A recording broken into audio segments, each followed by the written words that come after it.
सम्मान की भेंट हुई है और उनको मैंने कहा है पूरी सरकार आपके साथ है। फिर से ऐसी हिम्मत मुंबई में किसी के ऊपर ना करे, ऐसा पुलिस कार्रवाई करेगी। ये महाराष्ट्र है, ये मुंबई है, इसमें अभी कोई गैंग वांग नहीं है।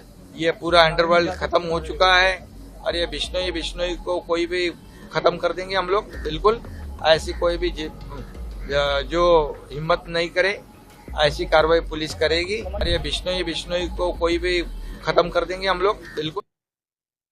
अभी आपने जो बयान सुना वो किसी और का नहीं बल्कि महाराष्ट्र के सीएम एकनाथ शिंदे का है। ये बयान ऑफिस 6 महीने पहले यानी कि 16 अप्रैल साल 2024 का है, जिसमें उन्होंने क्लियर कहा है कि माफिया राज ना है और ना रहेगा, इसको पूरी तरीके से खत्म कर दिया गया है। लेकिन क्या इसमें वाकई में सच्चाई है? ये सवाल इसलिए क्योंकि अभी 2 दिन पहले ऐसे व्यक्ति को मारा जाता है जो कि पूर्व मंत्री रह चुके हैं, जिनकी पहचान सलमान खान तो शाहरुख खान तक है।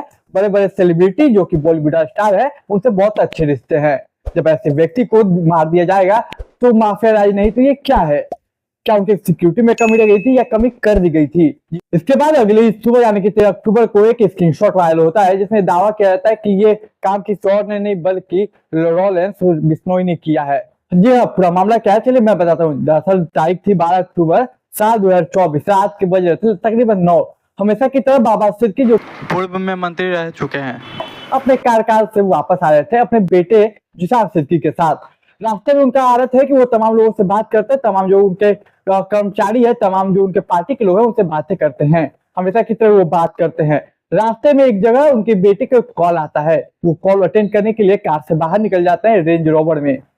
जी हाँ, रेंज रोवर में वो अकेले इस वक्त बैठे हुए थे और अचानक से एक धमाका होता है।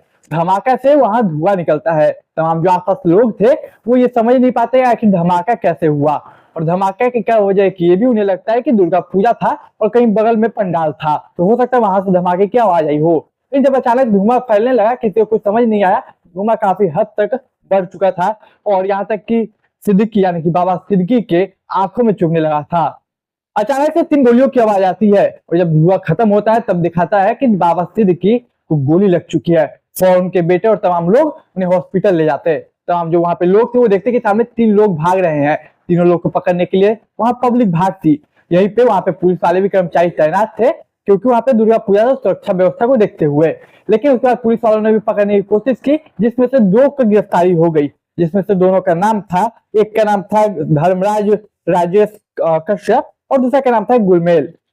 लेकिन सोचिए कि एक ऐसे पूर्व मंत्री यानी कि बाबा सिद्दीकी जिनकी पहचान बॉलीवुड के बड़े बड़े स्टार चाहे शाहरुख खान हो या सलमान खान, जब उनके ऊपर हमला हो सकता है और इसकी पूरी जिम्मेदारी लेने वाला कोई और नहीं बल्कि बिश्नोई गैंग है, यानी कि लॉरेंस बिश्नोई गैंग, जो कि अक्सर सलमान खान को धमकियां दिया करता है। और ये गैंग ने अभी अचानक हमला नहीं किया। बाबा सिद्दीकी ने 15 दिन पहले इसकी सूचना पुलिस को दे दी थी कि मुझे धमकी मिली है और देखिए 15 दिनों के बाद उनका कत्ल हो जाता है।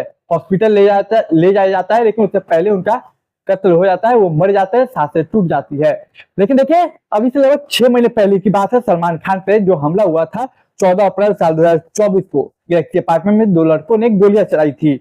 हालांकि उसके बाद पकड़ा गया। इसकी जिम्मेदारी उसके भाई यानी कि अनमोल बिश्नोई ने ली थी और कहा था कि अभी अगर लड़ाई से बात करनी है तो लड़ाई से बात होगी, और सलमान खान को खुलेआम धमकियां दी थी। इसके बाद ही उसकी पूरी जिम्मेदारी उस गैंग ने ली। उसके बाद विकी गुप्ता और सागर पाल 2 ऐसे व्यक्ति थे जिन्होंने गोलियां चलाई थी, तो गिरफ्तार किया गया। हालांकि सजा कैसा हुआ क्या हुआ ये आपको भी पता है और हमें भी।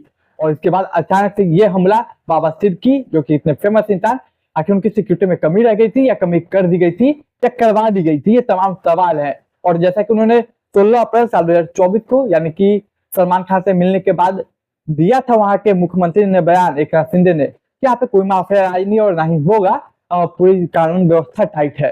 तो आखिर क्यों जैसे ही हमला हुआ 13 तारीख को सलमान खान के घर की सिक्योरिटी बढ़ा दी गई? अगर वाकई में माफिया राज खत्म है तो आखिर इतनी सिक्योरिटी अचानक क्यों बढ़ाई गई? वो गैंग जो कि इस कत्ल का पूरी जिम्मेदारी उठा चुका है, जो 13 तारीख को स्क्रीनशॉट वायरल हुआ था, वो वाकई में सच्चाई है इस बात में, ये भी तय हो चुका है, ये भी खुल चुका है राज। तो सवाल ये कि आखिर माफिया राज ये नहीं है तो क्या है? हालांकि अब एकनाथ शिंदे की बयान अब तक तो सच नहीं हुए हैं कि माफिया राज खत्म हो चुका है पूरी तरह से। देखिए आने वाले समय में क्या होता है और किस तरीके से वहां की कानून व्यवस्था इस चीज को सुधारती है और कब ये गैंग खत्म होता है। खैर आप अपनी राय कमेंट बॉक्स में रखिएगा और आपको मैं मिलता हूँ एक नई अपडेट के साथ।